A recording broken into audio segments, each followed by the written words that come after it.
I continue walking. Genesis closes behind me, but the promise does not.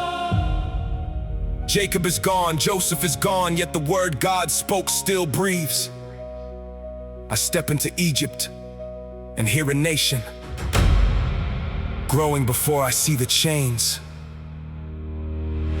These are the names carried into Egypt with Jacob, Reuben, Simeon, Levi, Judah, Issachar, Zebulun, Benjamin, Dan, Naphtali, Gad, and Asher. 70 from Jacob's house in all, while Joseph was in the land. And Joseph dies, his brothers die, the generation passes, but Israel does not disappear with them. The children of Israel are fruitful, multiplying and becoming strong, filling the land. One family in Genesis is becoming a people in Exodus. The promise refuses to stop growing. Then a new king rises over Egypt, a pharaoh who does not know Joseph. No gratitude for the man who saved Egypt from famine, no honor for the Hebrew who once stood near the throne. Fear replaces memory. Pharaoh sees danger.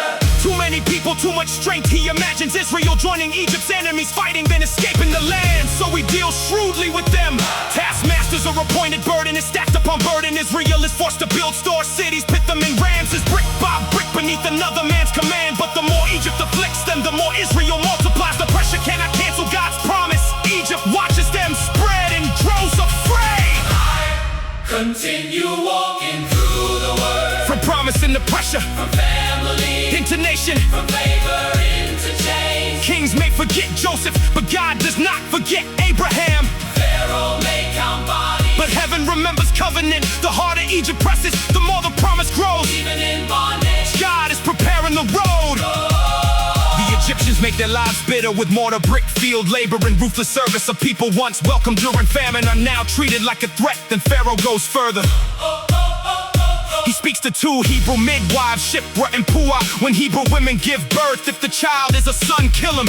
If the child is a daughter, let her live. The midwives fear God more than Pharaoh. They refuse to murder the boys and let the children live. Pharaoh summoned him. Why are the male children alive? They answer that Hebrew women are vigorous, giving birth before the midwives arrive. God deals well with the midwives. Israel keeps multiplying because they fear God. He gives them households.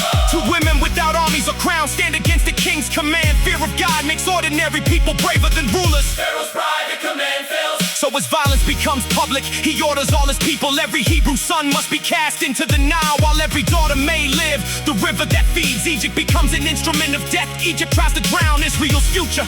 And I stop at the edge of chapter 1, knowing what Pharaoh does not. One Hebrew boy will soon be hidden. One mother will refuse to surrender him. One basket will float where death was commanded. One child raised near Pharaoh's house will one day stand before Pharaoh's throne. The king thinks he controls history, but the deliverer is coming.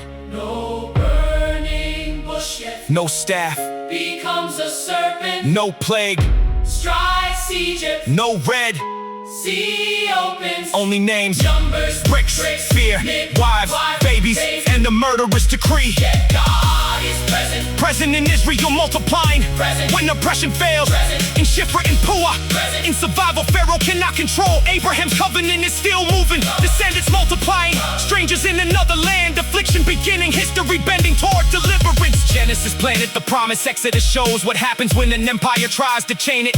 Egypt means slavery now. Pharaoh means domination. The Nile has become death, but none get the final word. The people labor, their backs ache, their hands split against brick. Their children are threatened. Freedom looks buried beneath Egypt's power.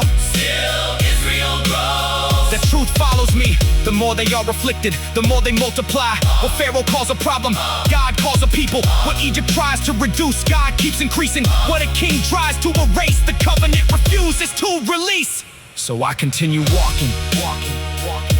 Book 2 opens darker. Jacob's family has become Israel. Honored guests have become slaves. A king has forgotten Joseph. Taskmasters raise their burdens. Midwives choose God over Pharaoh. The Nile waits beneath a death sentence. But heaven is not forgotten. Exodus begins under oppression and deliverance.